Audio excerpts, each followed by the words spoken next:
I'm glad to welcome you all for the first speaker series in France. I'm proud and happy that it is the first time that we do it here on the main continent also. So I'm Sylvester, I'm in charge of the branch, but I'm also in charge of the release management team, so we work on Firefox code. So I'm glad to present you Gry. She is going to talk about data ethics and privacy. She co-founded dataethics.eu. So as you all know here, Mozilla is very well known and focused on data privacy, and here is the right person. And so at Mozilla, we are very focused on privacy and security. So in every process and every choice that we make, we are taking that into account. So we have a strong and important process to make sure that we are not gathering wrong data about our users. So thank you, Gry, and have fun. Thank you. Thank you, Sylvester. And thank you for inviting me here in this very beautiful room and looking at all these friendly faces. It's wonderful. Thank you. Today we have like an hour or something, and I'm going to talk a little bit, and then hopefully we're going to have a discussion afterwards. So what I will do today is to talk about a lot of things. I'm going to talk about technology, I'm going to talk about human rights, democracy, all kinds of things. But one thing I want to start with talking about is language and the way in which we talk about different things, and in particular the way in which we talk about privacy. Because although I think that we are finally starting to actually discuss the challenges to privacy, and we can probably thank Ed Snowden for that in 2013 with his revelations, and I'll get back to that. I actually think that very often we're talking about something else than privacy. We are actually not using words that are signifying or showing the value and the significance and the opportunities that privacy as this fundamental principle in society entails.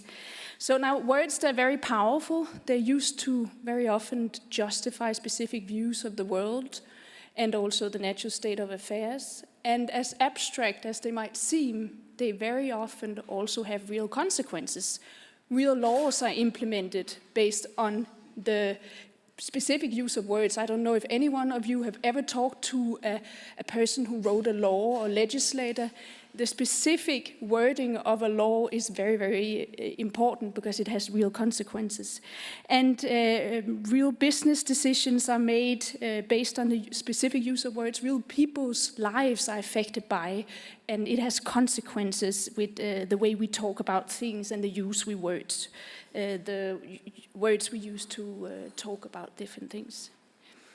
So now I want you to think about the way we commonly describe online privacy, or at least the way in which it's described very often in both policy making, but also in business development. And even by the community that I actually see myself as a part of, the privacy advocates, the privacy activists. We talk about words, or we use, when we want to describe privacy, we talk about it as something with boundaries. It needs to be protected. It's about secrets. It's about hiding. It's about barriers. And these are all words that project this image of this iron cast safe that is both designed to protect us and protect our virtual identity, but at the same time, it somehow also limits us. Now, over the last couple of years, or in general in time, it's not very often that we hear descriptions of privacy that are, or online privacy at least, that describe privacy as this opportunity, as a type of innovation, as a new model for businesses, or online privacy actually as a real, actual future scenario. Sometimes we even hear people or organizations and whatever saying that privacy is dead in the online world, which is completely wrong. What I'm saying here is that these two definitions of privacy, competing definitions of privacy that we see in different spheres in our reality, the iron cage or the opportunity, will also constitute the boundaries of the world that we decide to live in, and the systems that we choose to build, and the individual, the way we understand the individual, and the way we understand the society, the society we portray. Now, talking about the latter definition, privacy as an opportunity, and I'm going to get to my point about business development also very soon, is that I've traced this definition of privacy as an opportunity over the last couple of years in something that one could call a data ethical paradigm shift, and I'm going to get back to that. But what this generally entails is that citizens, they're no longer just concerned about their lack of control over their privacy online and their online identity and their agency in general. They're actually also starting to act. And I've seen a movement of alternative companies, technology developers, and policymakers that are also responding to this change of sentiment. And the way they see it here is, and the companies that I've talked to, the policymakers I've talked to, you see it as a point, privacy as a point of departure. It's an intrinsic element of innovation, and of course, if you look at this new sentiment and this change, this data ethical paradigm shift, it's of course the companies or the organizations, the lawmakers, the people in general that understands that there's this change going on now that are tomorrow's winners. Now, speaking of laws, I want to address the GDPR, the General Data Protection Regulation, that many of us has heard of, at least here in Europe. We're talking about it very much because it's a new law, a new general law here in Europe that will be implemented from 2018, and it has a very strong effect on companies. And if you're outside Europe, you might have heard of it, at least if you're working in a company. You get an email from some department that you might never have heard about. You need to map your data practices, and it's very annoying. You have to do something, you have to comply with this new law, and blah, whatever. The point is, what I want to say is that I don't just see the GDPR, the General Data Protection Law, as just another legislation one has to comply with. It is actually a symptom of change, and it's the beginning of an evolution of a particular kind of business ethics that we see here in the data age, where we're dealing with data in the data environment ethically. Now, the GDPR, the General Data Protection Regulation, when that came out in 2012, I remember this very, very well. There was a communication, as they call it, in the European Commission that came out with all the specific articles that they were suggesting should be in the GDPR, what it should contain. And of course, the first industry response is what there's a few quotes up here, was that, of course, that, oh my God, this is an administrative burden, it's an obstacle, it's a hindrance to innovation in general.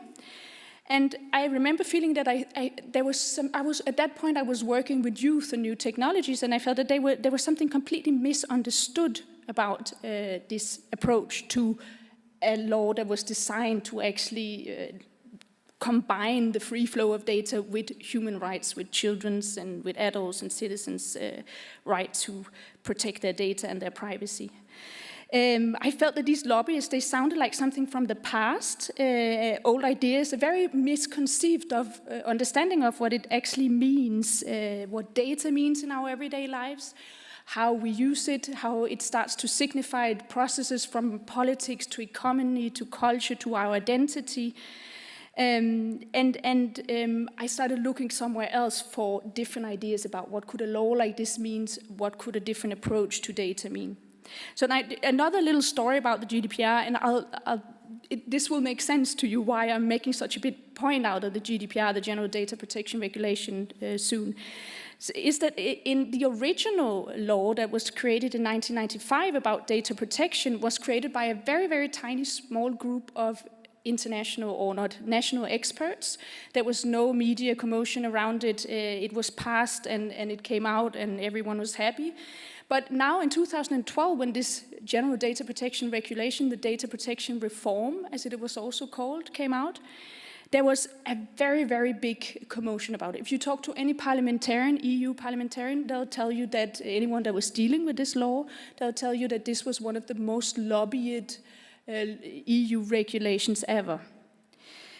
And so there was, of course, heavy investment from all types of interest, mostly from the US.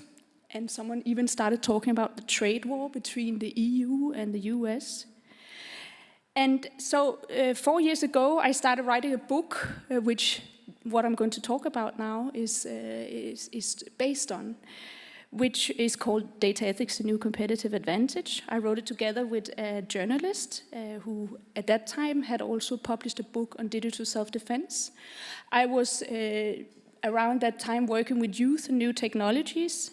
And one thing that I've experienced very often, I very often participated in these internet governance processes where the whole idea about creating a multi-stakeholder environment to govern the internet with, very positive idea, but the only thing is every time I participated in any of these initiatives, there was always the usual suspects around the table when you invited in the industry. It was, of course, the big tech Silicon Valley companies. So, and of course, some of the things I was talking about, some of the rejection of the general data protection law and this concept of stifling innovation with data protection, of course, came from that side very often. Now, I chose to see, okay, can I look at some other companies? Can we talk to other companies that has a different idea about how data protection, what role privacy and data innovation has? And so we started realizing that there were actually several lawmakers, there were several companies, a whole movement, alternative tech movements that were looking at privacy not as an obstacle, not as a hindrance, but as a point of departure for building their services, their laws, their ideas.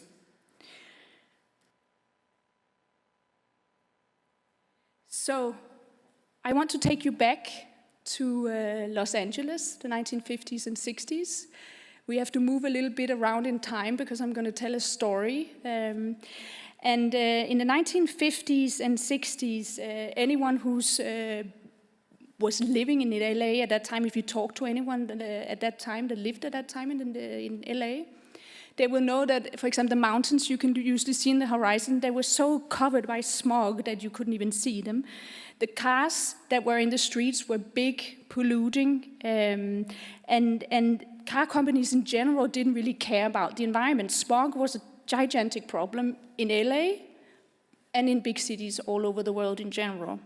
So there were even days when you couldn't go out in the street. You had a very polluted environment. Now, in the 50s, 60s, in the beginning of the 70s, some scientists are starting to trace pollution back to cars. And people are starting to react. They don't want to put up with this pollution, this smog anymore. And another thing that happens is that you actually have a legislation that is introduced. And now you probably see where I'm going. You have a big legislation that is called the Clean Air Act in the States. All over the world, you start having legislation that is introduced about putting requirements to car companies in particular, all kinds of companies that have polluting products, on how much pollution and how much smog you can emit. Now, if we fast forward to 2015, a lot has happened since then. This is a company that you might remember, a car company that at some point came out, there was a big story coming out about this company that they had actually been manipulated with some kind of data. This was environmental data, in the sense that they were manipulating with how much their cars was emitting in terms of pollution, and they actually did a lot of times more than they were allowed to. They had created sophisticated software to hide how much they were doing. And immediately there was a huge response in society. The day after this story came out in the media, the company's stock went down 15 billion euros. They had to recall hundreds of thousands of their cars in the US market. And their CEO went out hands down, and had to apologize. If you look at a list in Wikipedia of governments all over the world that has been asking to look into the behavior of this company and acting in a certain way towards this company, it's very, very long. So in general, why am I bringing up this example? What happened in this period between the 1970s, when we had the Clean Air Act and the smog and the environment, and today, where there was a whole system created around around how companies are dealing with pollution and in the environment data, or the environment in general. So there's a whole environmental ethical awareness around how you treat the environment. And you could say, and the reason why I'm doing this is, why I'm bringing up this example is to say we've actually been here before. The environmental ethical awareness didn't inhibit innovation in the car industry. And it was actually only the car companies, as we've seen with Volkswagen, for example. It's only the companies that don't understand this change, this new system, and these requirements that society have that didn't follow pace, and they will be lost in the battle. And, hold on, I just lost my notes. So going to, in 2013, there was a big survey coming out from Forrester Reviews, or Forrester, the consultancy agency. And this, the main person that was in charge of this survey was, first of all, this survey was looking at different consumers' approach to and understanding of how their data was used online, their behavior in relation to this. And this guy who was in charge of this survey was predicting, based on these results, that privacy would be the next green movement.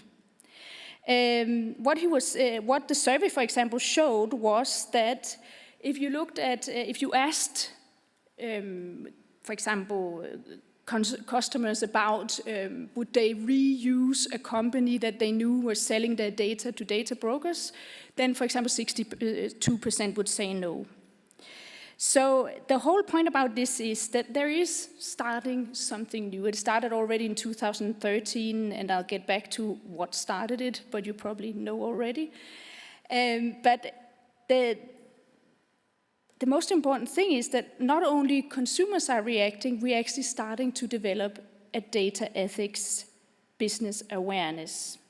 So my key argument here, and what we're writing about and what we followed in the book, was that being eco-friendly today, of course, like we see with the Volkswagen, is a very good deal to be. And it's very important to be aware of the environment. What we need now is the same understanding around our data environment.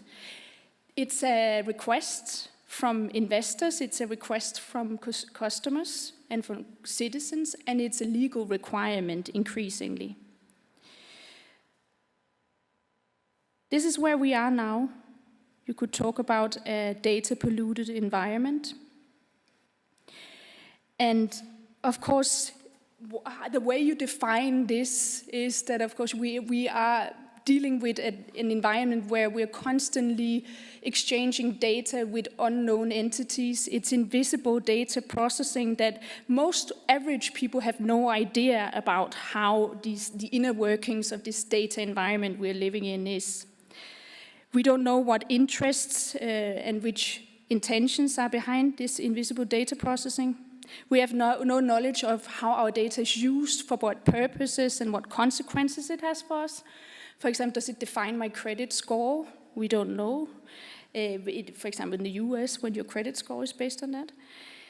Does it define, I mean, will I deny to visit certain countries based on my data? I don't know, because I don't know who has access to my data. Does it, when I'm a young person, does it, in the future, will universities have a data trace on me and know if I'm fit and I fit in the university, so I can control how I apply to a university? My insurance rate, if I don't use a VPN, will then, when I buy a flight ticket, how is the price defined? And how can I maybe define how I want? Can I have an effect on the price that is set for me? I mean, what is happening in this environment is that a lot can be done with data, and a lot is actually done with data. If we look at any of the processes and any of the things that are going on right now, that is not in the best interest of the individual. And this is, of course, where we start talking about data ethics and we revisit ethics. So if we want to talk about a turning point for this awareness, it's not that the awareness about privacy and the understanding of the meaning of privacy is anything new. Maybe it is in the public awareness, but of course countless organizations, activists and whatever have dealt with this for years, and we have some very great organizations here in Europe, to mention EDRI or Privacy International. But what really helped these organizations to deal with and to create awareness about this problem was, of course, the Chernobyl of big data, as I usually call it, the Ed Snowden revelations of, for example, the PRISM program, which is a code name for the NSA's kind of the way they collect internet communication from 9 major US internet companies. And this is the first time that we actually saw the downside of big data. At that time, I remember in 2013, I was working with youth and new technologies. There was this Web 2 thrill. It was fantastic what you could do with the Web 2, as we call it. I don't know if anyone used the word Web 2 anymore, but at that time it was like even journalists, youth, everyone was going crazy over this thing. It gave us freedom of expression. We could be connected all over the world. It was just fantastic. But what we saw with the Snowden revelations was this thing that it also could enable mass surveillance. There was also incorporated in this massive collection and use of data, there was also incorporated democratic problems, ethical problems, and issues of control. So just like the car companies, the big American car companies, and it's not to go after the Americans in general now, but that was when it was about the environment. You had the big American cars. They had a problem in terms of pollution and these things. So they had to realize that bigger is not necessarily the better. And that's, of course, what we're realizing now, and what big data companies are also realizing now, that there's actually risks involved with big data. So we're talking about a shift in our awareness in society around the role of data. But what does that actually mean in practice? I can stand here and say there's a shift, but what does it mean in practice? Now, I want to give you an overview of 7 types of stakeholders, or trends, you could call it, that are shaping this paradigm shift with some examples. And of course, it's based on the research that me and my co-author have done in connection with our book, and that we're still constantly doing also in the think tank. So first of all, I went for that's the privacy-aware customer.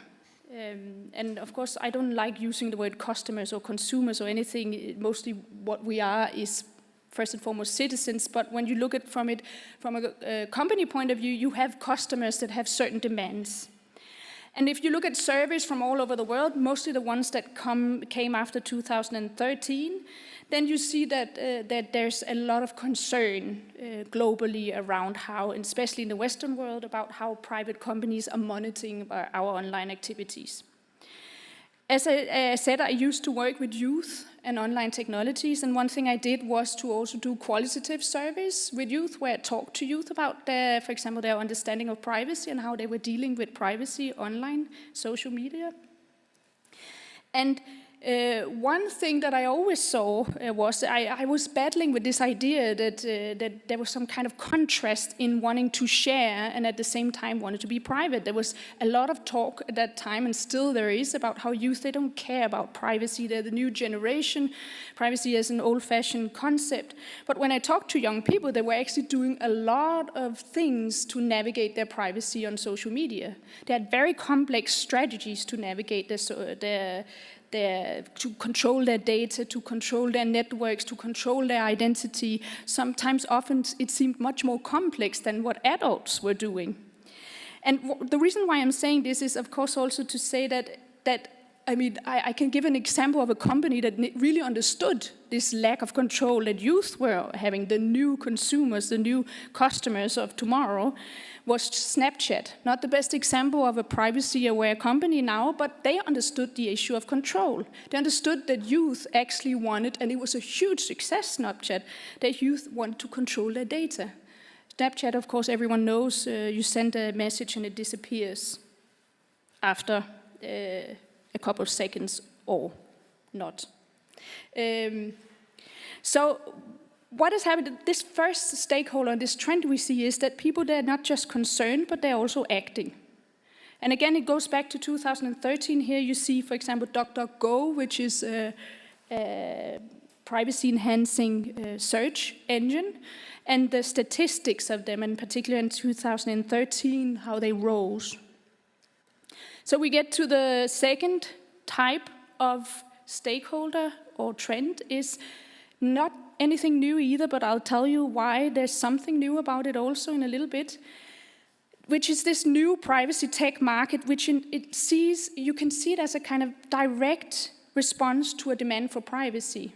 And that's why you see very often after 2013 a lot of new companies popping up, and some of these have of course been in the making before, but a lot of companies marking themselves and pushing forward around this time in the last couple of years. We have VPNs, private search engines, privacy phones, privacy chats, and messenger services. Now, let me tell you what I think is a little bit different than the usual privacy tech that we have known throughout the whole history of the internet. Some years back, before all of this started, I was at a conference working with these youth issues at a conference like I always did with the presentation of different tech products. They were presented to youth organizations to be able to help these youth organizations to share their ideas, to create communities, to participate in political processes. And of course, there was again the usual suspects. But between these kind of big players, the big tech players, between these and in between these, there was one tiny little company. And this is the first time I heard about Indie. And the reason why I'm bringing Indie up was that this was very different from what I was used to. As I said, privacy-enhancing technologies is not anything new. But when I usually was introduced to anonymity tech, privacy-enhancing technologies, privacy tech, it was this kind of clumsy, difficult-to-use projects or products. Very difficult, for example, when you work with youth and asking them to use these tools, because they would forget about them if they weren't convenient, if they weren't easy to use in their network. Now, this company was not just for the tech-savvy activist. It was beautifully designed. It was made for me, and what I could see, it was made for a youth generation. And so what I'm trying to say about this what is different from what I've seen before in this new privacy tech products is that they're beautifully designed, they're convenient, they could compete with any big tech company in general.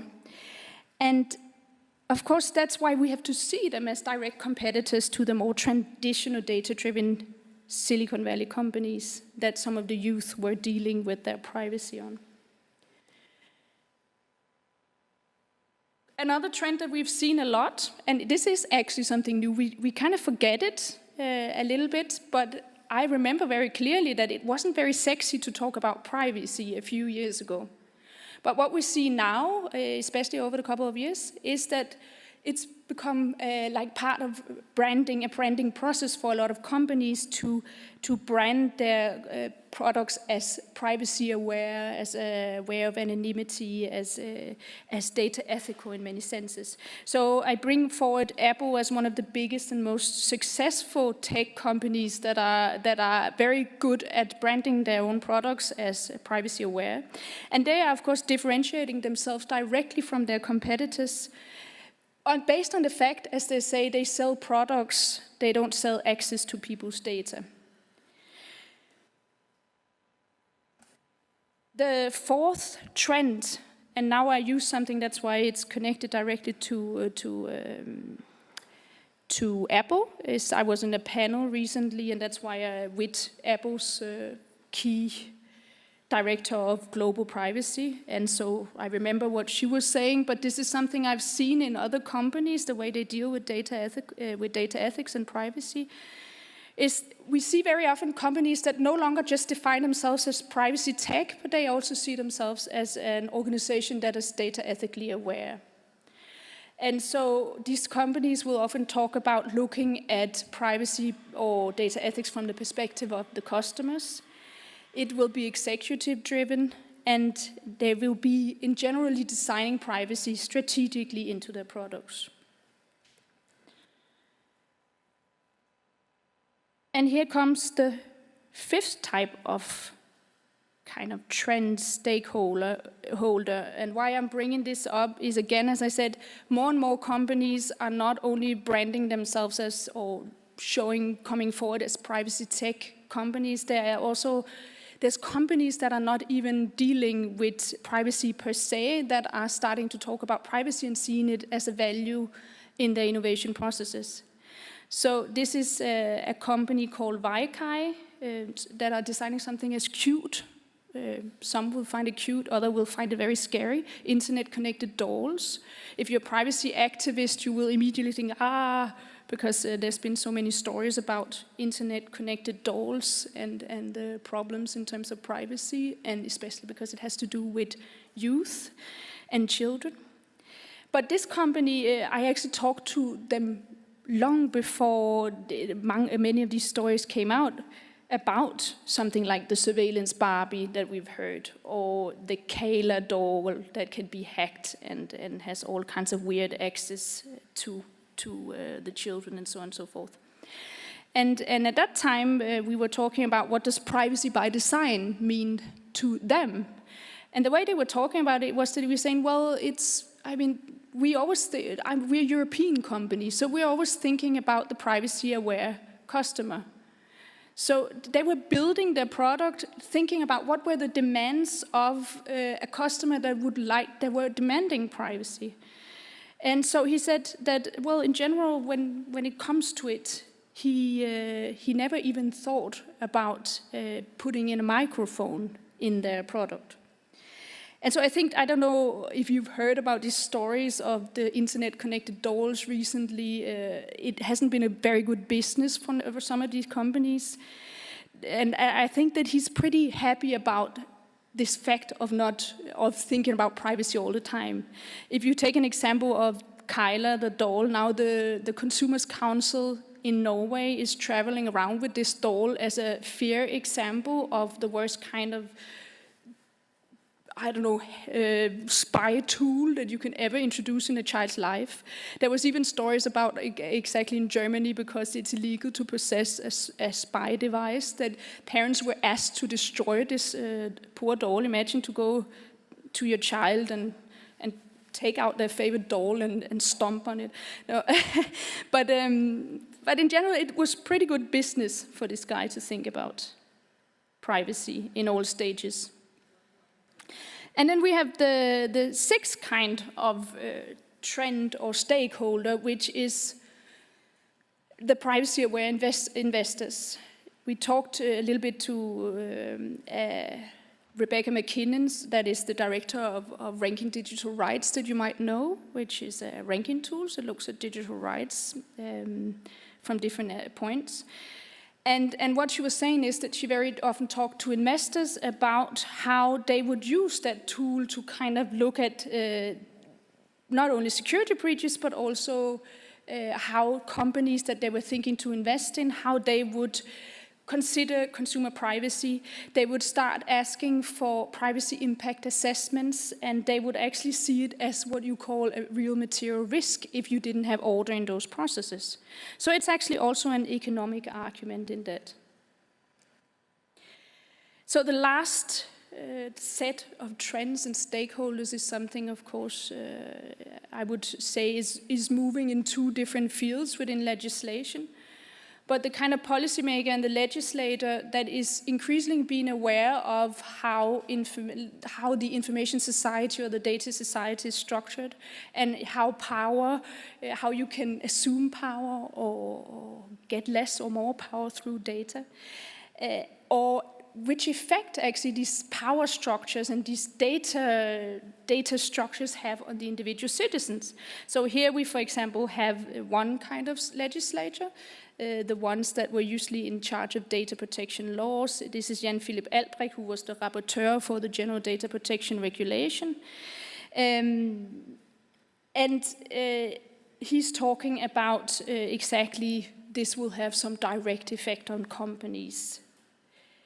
And then we have someone like Margrethe Vestager, the EU Competition Commissioner, who actually sees this issue of data as an antitrust issue, because data, of course, is power.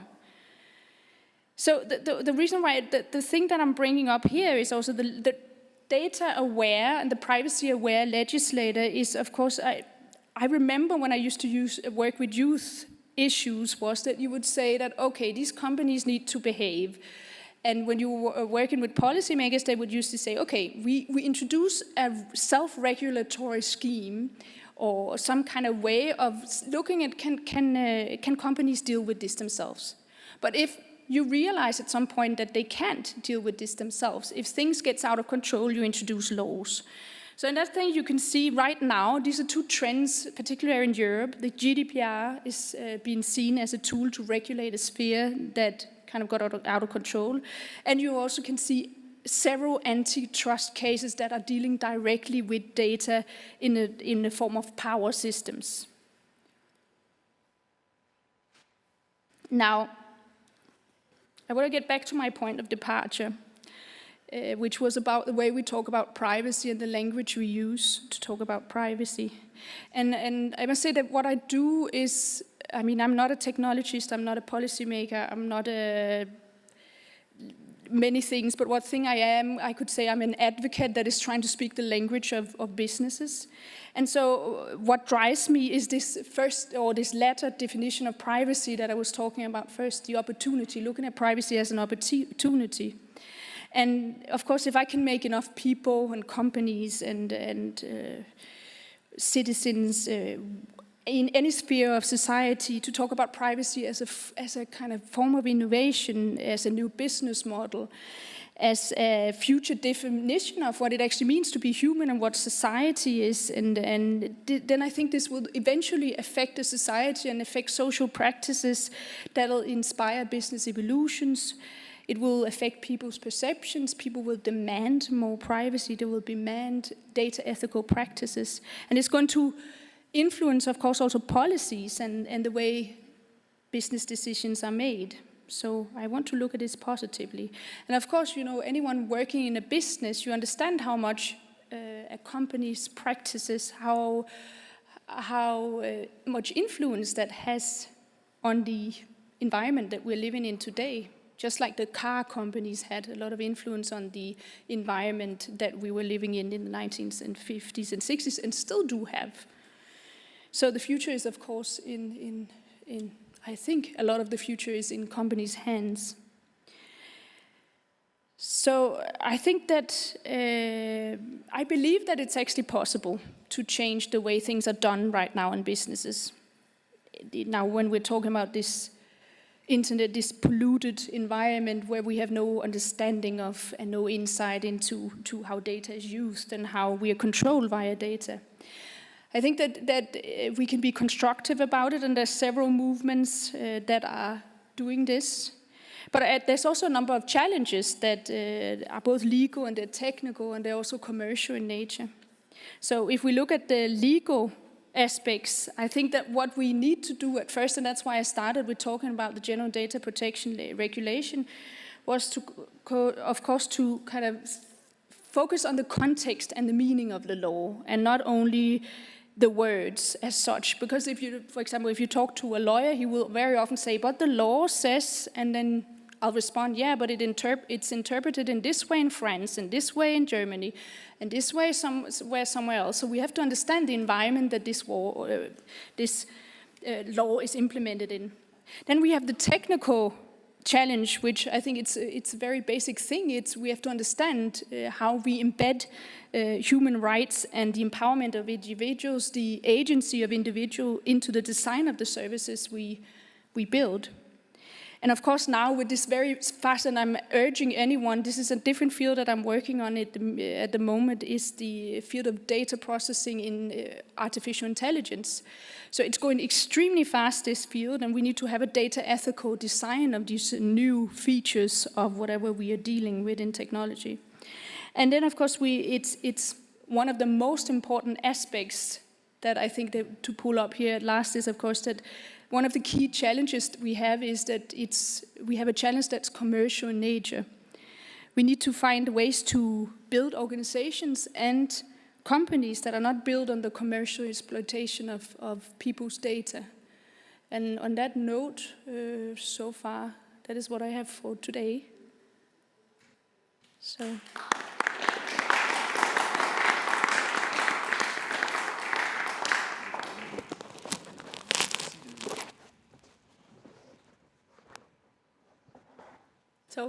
questions?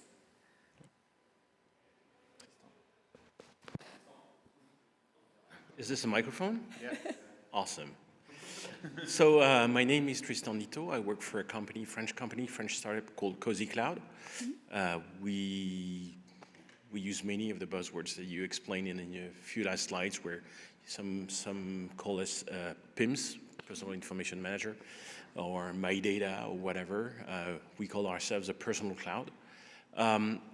And my question is, how do you compete with free, or the notion, well, the perception of free services? Google and Facebook are free because they get our data and offer a cheap service in exchange, and people don't realize it's an exchange of data versus cheap service, and so they feel it's free. So what do you do to compete with free? Because people have the impression that if it's free, they can't lose anything. They can't lose. It's a great value. So how do you have any ideas about that? Well, I mean, all from the beginning of the history of the commercial history of the internet, then there's been different thoughts about how you could actually deal with and how you could earn money on the internet. And it was kind of a little bit, if you hear some of the first developers, you probably maybe know the stories, but for some of the first developers of commercial services on the internet were kind of going around saying, how should we find a way to earn profit when we build a business? And it was actually kind of very sporadic the way it ended up on this commercial model of targeting and detailing directly based on consumers. And so I actually think that it's this question of, it's not that I don't have the answer to how we're going to, because this, of course, this whole development, this commercial development has also had an effect on how consumers and what customers are asking for, because we expect to have free services. And of course, it also has, it's embedded in the notion that we will have digital gaps between the ones that can, if you have to pay for services, for example, you will have a gap between the ones that can pay and who cannot pay. So this is something we need to kind of find a solution, and I think we need to find a conscious solution about it. Because the problem, I think, with the beginning of the history of the internet was that it was a lot of creative people sitting around saying, should we sell t-shirts or should we sell subscriptions? And then it ended up on this, and then there was created a whole culture around this. And I think it's also a little bit unfair to leave it only up to companies to figure out how to do this.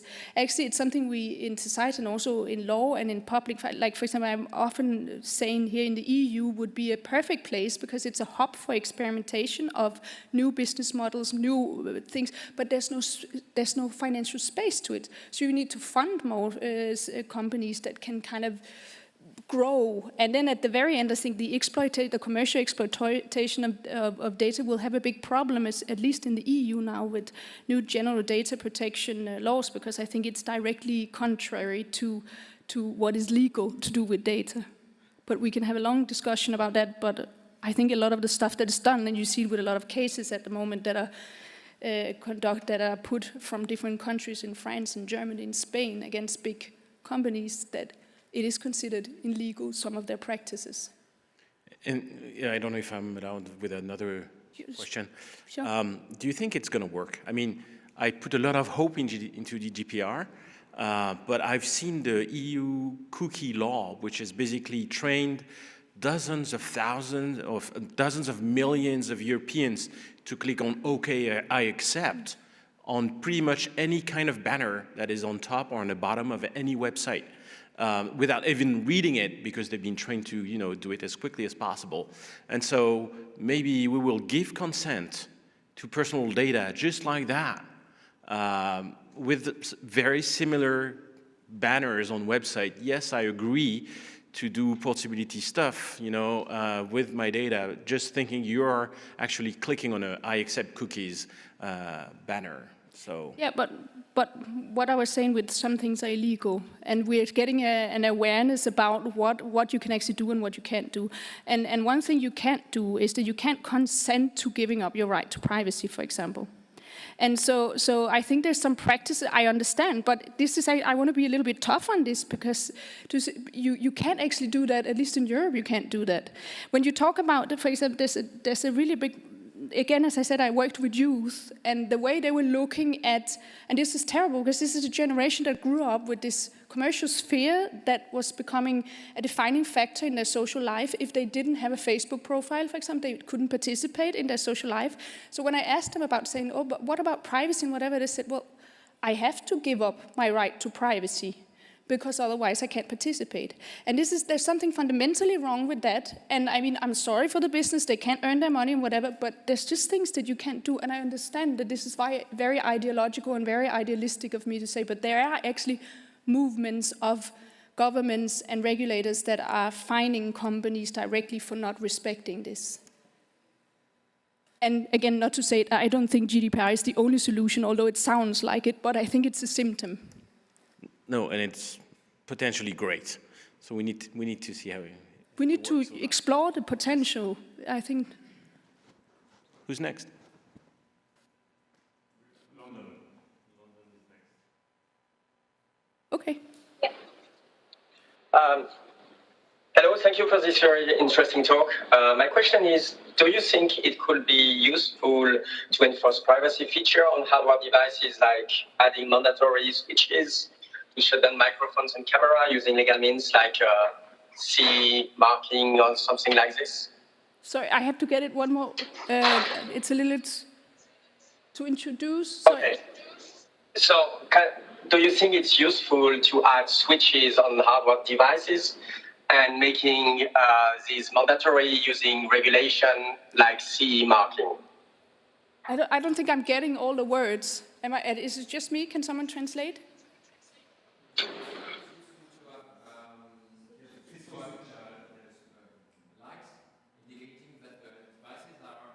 On. Okay, I understand. So there's a kind of, the microphone is on, or okay, that's what you mean. Okay. I think it's useful in terms of awareness, but it doesn't really change the core of the problem, is that someone gets access to you and your data. And I think that there's it would be better, actually, now someone was here talking about PIMS, personal information management systems, where it's the user, or I don't like the word user, the person that is using the device that decides when someone gets access to them, not the other way around, that someone clicks and say, hey, we have access to you now. Does that make sense? If we could reverse the whole chain, so it's the individual that has the control and the agency in that process. It's part of this trend that I see that I think is very important.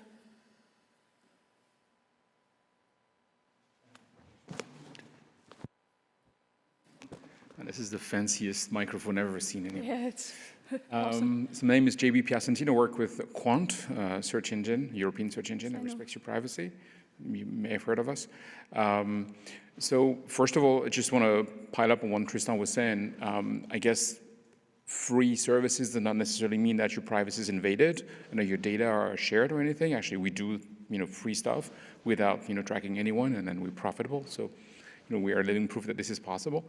But the other point I wanted to make was maybe a little bit controversial in terms of, is privacy a business advantage?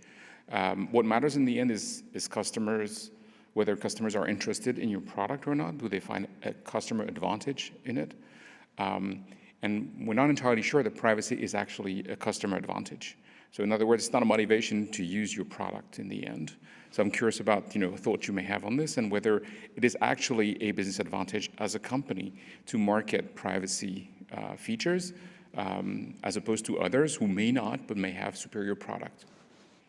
Well, I think privacy is a lot of things, as I said, and there's different ways of talking about privacy. You don't necessarily have to market a product as online privacy using those words, but you can talk about control and agency. And I think exactly Snapchat, as I said, it's not the best example of a privacy-aware technology right now, but they were the best at understanding this trend where people were starting to be concerned about, the customers were starting to be concerned about their control. And that's why you saw such a big move towards something like Snapchat of young people, because they actually prefer the control. So you can brand your products as something that gives your customers' control and agency, also especially like in the light of many things. We chose to call our book Data Ethics is the new competitive advantage and not privacy, because privacy is one aspect of ethical data handling, but there's a lot of different aspects that are also important that can empower people in their everyday life in the way they use services. So I don't think necessarily you should use privacy as the selling point. It's more using, what are the associations to privacy. Usually when I describe what privacy is, people, they ask me, so what is privacy? I will say, well, in human nature, we always had this kind of idea of telling narratives. I used to study literature, actually. I used to read literature. I'm a big fan of literature. And what we do as humans is that we tell stories. And these stories don't consist of all the stuff we leave out. They consist of the things that are important in that narrative. And I think that's how we should define privacy, as, agency, control over your own story, your own narrative. So I don't know if that's helpful. I'm just curious about your perspective. So. Yeah. So I have one question from IRC. And the question is, considering how big were Snowden revelation, why wasn't this more relayed in the general public media, and why was there not more awareness of the issue it does represent for the current and future time? So why there was not... Why Snowden revelation didn't have a big impact in the press and in regulations? Why it doesn't have right now? Well, it's because we are busy with living our lives, and that's also what I said. The point is, in the end, when I moved from working with youth and consumer awareness or customer awareness, citizen awareness, youth awareness to working with businesses, it was because I thought in the end, it's not really the citizens' responsibility to make sure that there's actually an environment that respects their rights. It's the lawmakers and it's the people that creates the infrastructure. And so that's why I think in the end, I think it's wonderful if we can get some more awareness around privacy and control, because it will push businesses. But in the end, I don't think it's the citizens that can solve the problem. I think it's someone else that needs to make sure that there's an infrastructure that is actually democratic and respecting their rights. Thanks. Any other questions? You ready? Hello, thank you very much. I was wondering if you had any example to who is currently making big bucks out of advocating for privacy. You mentioned Apple. I can't see no one else. No offense to anyone who's in the room. Cozy Cloud or Quant, I wish you the best, but... As I said, we're in experimental phase right now, so I don't think there's too many companies that are making big bucks out of privacy right now, especially because they have to fight with some other companies that are not playing by the same rules as they should do, I actually think. But again, as I said, I think we should see this as a symptom of change, and this is only the beginning of a process. And again, we're also talking about tomorrow's winners and not the winners of today. And there's a big process, both in culture, in society, in laws making, and the different requests and requirements we have. That will mean that sometime in the future, you will see a data company that will be the Volkswagen of 2015, it would just go much faster than it did since the 1970s. We're already now, and I said it's nothing new, we should just have to look back in time. We've always been dealing with man-made risks of the industrial periods all through time, and we've always, in society, created very sophisticated systems around it. When you go into a supermarket, you are sure that the milk you buy is not rotten, and that's a very simple thing, but you're sure because there's a whole system around how it's being controlled, which requirements, what if again, if you buy a rotten milk, you probably won't buy it from the same company or something like that. There's a whole societal system around, and that's what I'm trying to say, is that has been developed. And so it's not only a competitive advantage and certain it's like you need to look at this and do this, because in some time in the future there will be some people, some companies that will definitely lose in this battle if they're not aware of this.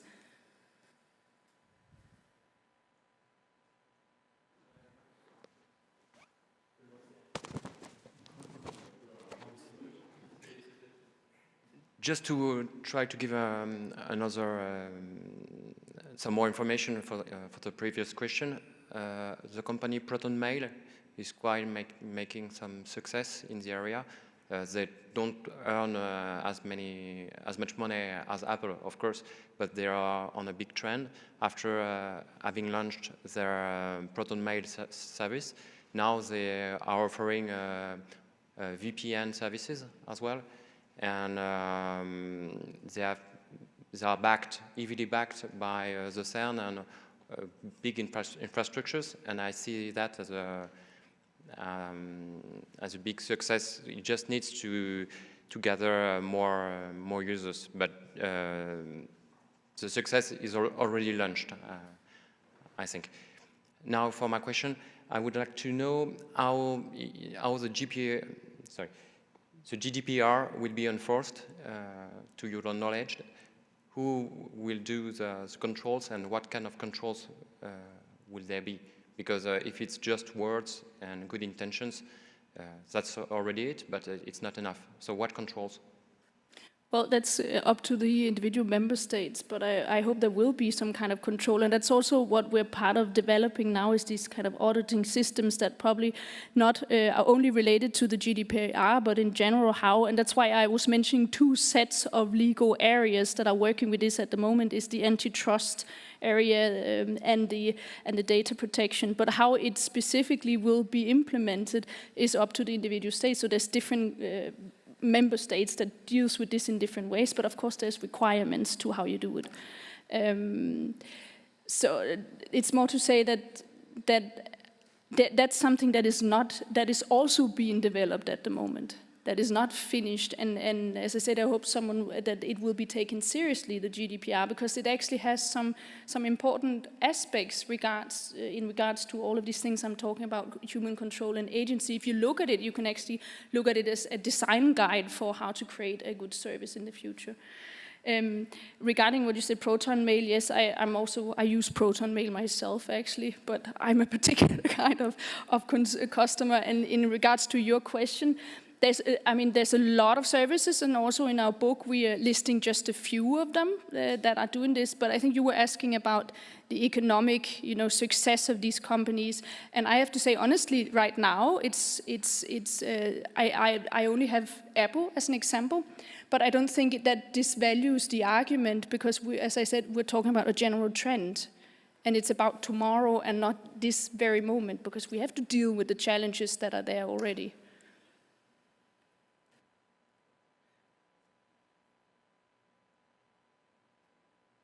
Can I ask a last one?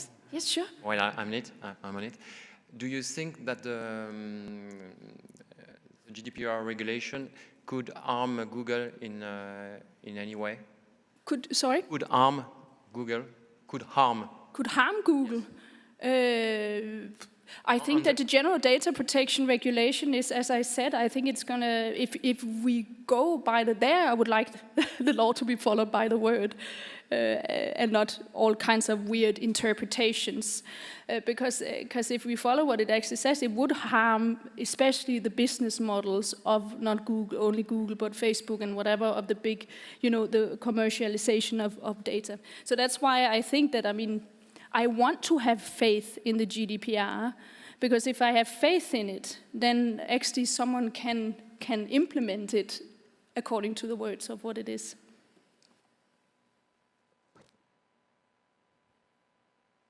Yeah? Questions? No? Well, thank you, and go for it.